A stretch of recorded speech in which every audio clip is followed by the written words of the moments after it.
Et bonjour à tous. Alors, je fais quand même mon petit retour sur le dernier film de Chris Walk, parce que comme vous le savez, on a fait une longue émission sur le Raging Fire Club, donc notre podcast que j'anime donc avec mes frères Jonathan Azia et Paul Gossem. Et là, on était simplement avec, il y avait moi et Paul, et on est revenu sur la carrière de Chris Walk, voilà, ce jeune réalisateur qui s'illustre dans le DTV chinois, et donc on est revenu un peu dessus. Et donc je vous invite à le réécouter, je vous mettrai le lien en description. Et à la fin du podcast, j'avais annoncé le film dont je vais vous parler aujourd'hui, donc qui s'appelle The Comeback. Et je l'avais un peu annoncé comme une suite de Blind Wars, ce qui n'était pas le cas en fait. Je m'étais mal renseigné, mais en même temps, c'est très difficile d'avoir des infos sur les DTV. Hein. C'est vraiment quelque chose qui est tout neuf et tout jeune et tout frais. Et moi, j'avais pensé que c'était vraiment une suite de Blind Wars, puisqu'on retrouvait Andy On au casting. Et j'avais cru ça, mais en fait pas du tout. C'est vraiment donc on retrouve Andy On là qui cette fois joue le rôle du méchant.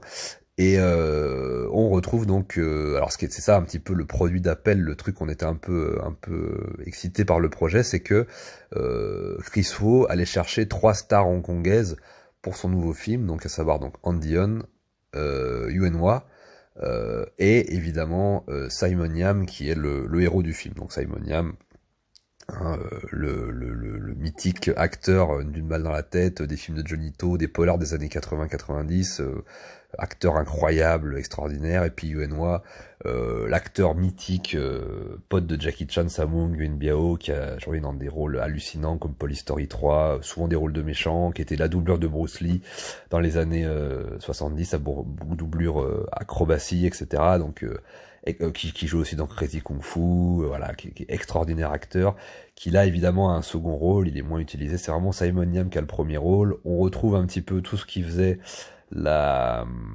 spécificité des films de Chris Wu, hein, un trauma fondateur, la rédemption, le peuple à protéger, notamment par le biais d'un enfant, la jeune fille un peu perdue. On retrouve un peu tous les éléments, sauf que malheureusement j'ai été un petit peu plus déçu par la folie, on va dire, de la mise en scène, qui là vraiment est beaucoup plus plate et beaucoup plus classique que ce qu'on a pu voir avant. Et en fait, je crois un peu avoir compris pourquoi.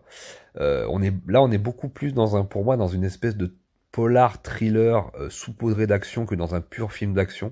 Et d'ailleurs, je pense que c'est parce qu'il y a la présence en fait de Simon Yam, et que Simon Yam, pour moi, bien qu'il ait fait beaucoup de films d'action, est plus un acteur de polar en réalité qu'un acteur de film d'action.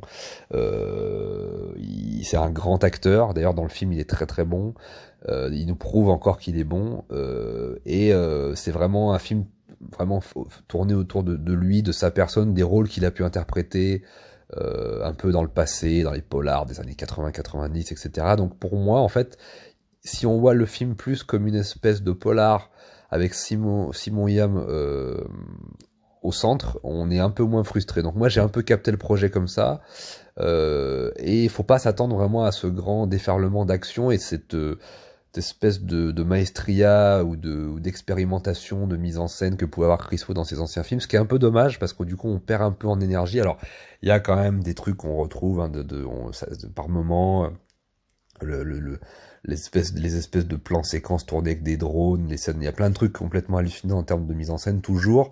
Malheureusement, ce qui pour moi pêche un peu là, c'est vraiment pas vraiment forcément les gunfights ou les scènes d'explosion ou les scènes de cascade, c'est plus les combats en fait qui sont un petit peu décevants et qui sont un petit peu moins bien filmés que dans les films que j'ai pu voir avant en fait, qui sont vraiment à un niveau beaucoup plus plan-plan, enfin beaucoup plus classique et par moments même un peu foiré et un petit peu mal mis en scène, ce qui est assez surprenant. Mais en fait j'ai l'impression, parce que c'est aussi ça, c'est que le film a gagné par contre vraiment en cachet visuel, c'est-à-dire qu'il y a vraiment pour moi un level qui a été qui, qui, qui est vraiment monté en termes de comment, tout ce qui est la photographie, la lumière, les couleurs, la colorimétrie, en fait tout ce qui est on a presque l'impression d'être pas dans un DTV, d'être dans un film de cinéma presque par moment. Tellement j'ai trouvé le film très beau, j'ai trouvé les couleurs très belles, beaucoup plus que ce qu'il a pu nous habituer avant. Avant, j'ai toujours trouvé que c'était pas incroyable en termes de direction de la photo, la lumière, tout ça, je trouvais ça pas dingue. Et là, vraiment, par contre, on perd en énergie, on perd en mise en scène de l'action, mais par contre on gagne on gagne au côté visuel, côté lumière, côté enfin de la direction de la photo. Et donc là, ça je trouve ça assez cool. On est vraiment, par moments il y a des très beaux plans, on est vraiment imprégné dans un univers, dans une atmosphère, et ça c'est très cool. Mais j'aurais préféré qu'en fait les deux soient bien équilibrés. Malheureusement, je pense que comme il a voulu en mettre trop dans un sens, il a un petit peu délaissé l'autre côté. C'est un petit peu ma théorie qui fait que le film est un peu moins bien en termes d'action et de mise en scène et qui s'est plus concentré sur autre chose, et donc notamment, je vous ai dit, sur le côté purement visuel et la direction de la photo, etc. Voilà, mis à part ça, là la petite déception qui est à l'aune de ça, j'ai quand même trouvé le film sympa, évidemment pas à la hauteur de mes attentes parce que je m'attendais vraiment à une bombe atomique, et j'ai eu un bon petit film, quoi. J'ai eu un film sympa. Encore une fois, voilà, type d'histoire qu'on a déjà vu 100 fois dans du cinéma de Hong Kong, hein, principalement. D'ailleurs, le film est encore une fois très inspiré par le cinéma de Hong Kong, comme souvent chez Chris Wu. Évidemment beaucoup par le cinéma américain aussi.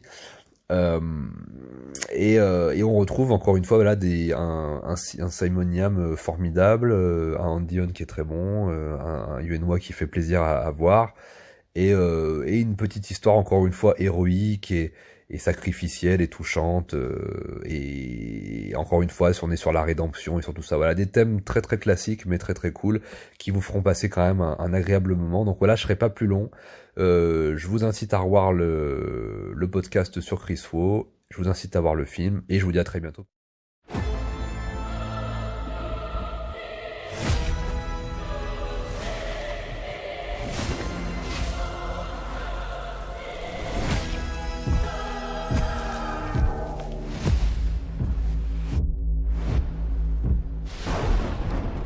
处理完尸体，火烛立刻。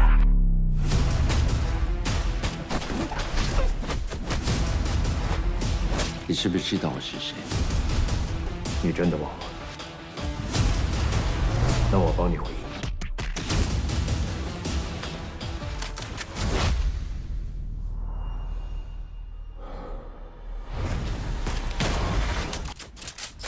想起来了吗？0号